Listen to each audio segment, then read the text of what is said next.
Hey there, welcome. I'm really glad that you stopped by. And this is going to be a bit of an impromptu video. The topic I want to talk to you about right now is making decisions and, in general, being decisive. If you have been following me on social media, following my story, you probably noticed that for about 2 years, I took a break from professional work. And I kind of went down a whole path of intense personal development, shadow work, healing, including physical healing, changes to the way I eat, changes to the way I act, and just really looking at myself holistically. And then about a month ago, something shifted. I came to realize that the time was right for me to get back into sales. So I made a quick decision by bringing in that information, and I made a very quick shift from not doing anything at all with sales to putting myself pretty much full time back into it. Now, just like any decision, just like any action we take, it's not perfect, and it certainly hasn't been perfect. However, I know, even looking back, even with the challenges and issues that came up, I know I made a good decision. And even the fact that I made a decision quickly, I know is a good thing. And that's really what I want to talk to you about, because it's not just about myself, but what I'm seeing in others, and this may be true for you, it probably is to some extent. When I came back to sales, here's what I noticed, that maybe I may have noticed this before, but it came into sharp focus. The number one thing that I saw people struggling with was making a decision, just making a decision. Even if that decision was, no, thank you. I really don't think this product or service is right for me. I'm going to pass. I appreciate the offer, but no, thank you.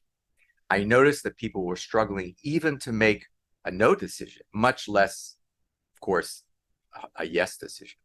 They were stuck in this interminable, non-ending, non-stop trap, I would say is the appropriate word, mental trap of indecision, indecisiveness. They just could not make a choice. So I started to dig a little deeper. Again, having done a lot of work in transformational psychology, occult psychology over the last couple of years, shadow work, going deep into my own psyche and just understanding human nature at a deeper level as a result of that exploration. Of course, I asked myself, what is the underlying psychology? What is the underlying mental state that is causing all of this indecisiveness? Even to things that maybe relatively speaking are not that critical. In other words, they're not necessarily life altering. They could be, and in some cases they can make a really big difference in life. But sometimes we're talking about relatively small decisions. Now, every decision counts because we live in a world of causality. So every time we make a choice, there is an impact. In fact, we can never truly know what that impact is actually how it's actually going to play out. The best we can do is make the best choices that we can. So I really started thinking about this, and it is related to fear, but I don't think that's specific enough. I don't think that's specific enough to understand what is going on here.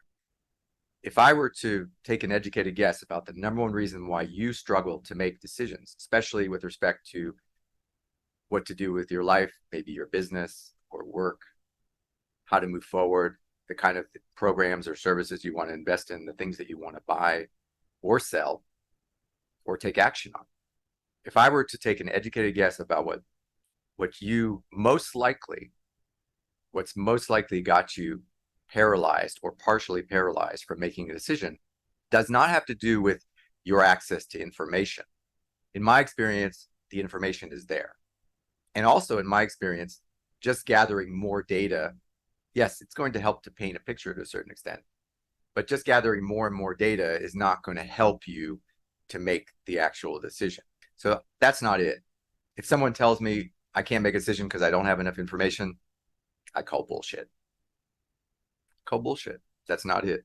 Yes, you do need some information, of course, but your ability as an intelligent being to gather that information is there. I also don't think it's just fear generically. I think it's more specific. I think it's because you have been programmed or taught to doubt yourself more than you've been taught to trust yourself. You don't trust yourself enough to make the right choice. And it's not because you actually can't make the right choice. It's because that's what you've been convinced through programming you to believe about yourself a certain way. You habitually doubt yourself because I could be having a conversation with you or anyone, for example, in a sales call, and everything's going great. It sounds great. They're very enthusiastic. At the end, oh, I just need to think about it. Completely incongruent with everything that just happened because we checked along the way to make sure everything was clear and that it made sense. And if it didn't, we wouldn't continue. Like we would not have continued moving forward if there was something that needed to be addressed.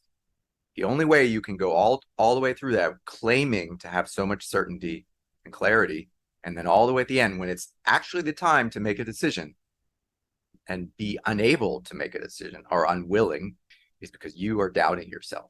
You don't trust yourself, not enough to have the confidence to make decisions. Because every decision we make, we can never know what's going to happen for sure.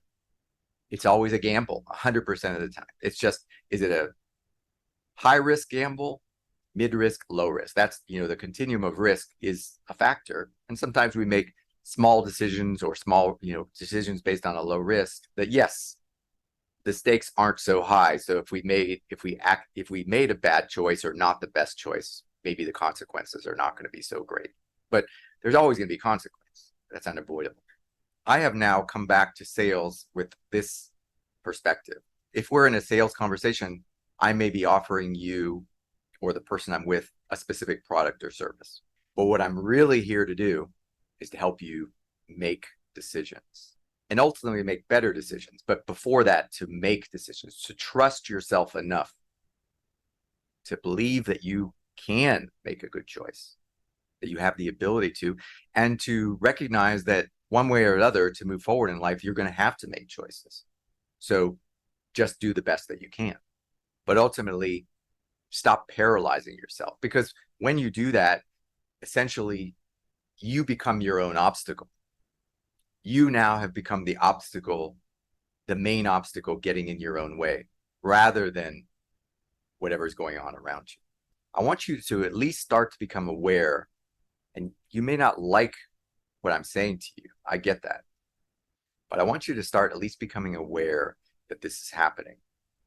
Every time that happens, you're falling back on the easy way out, what you consider the easy way out of not making a decision.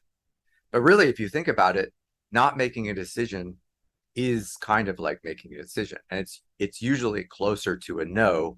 It's just you're not taking a stand. In my opinion, that's not healthy, because you're going to let whatever happens after that make the decision for you, right? If you don't say yes or no, it's kind of a tacit or implied no, and then you just let things continue the way they are. Whatever external factors are playing upon you, are acting upon you, ultimately those are the ones that are going to force your hand to make a decision one way or the other.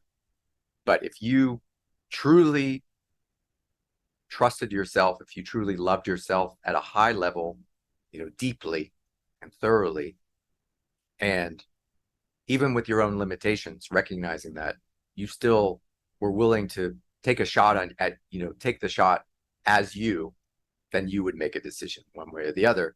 And I put forth that you would feel every time you do that, you're a winner. Because every time you make a decision, you win. Because you're going to learn one way or the other whether it was a good decision. At least you did something. I'd love to hear your feedback. Please comment below in this video. Please share it with anybody that you think could gain value from this. And we're going to talk much more about this in the future, but I just wanted to share that nugget with you as it was fresh in my own mind. Thank you very much.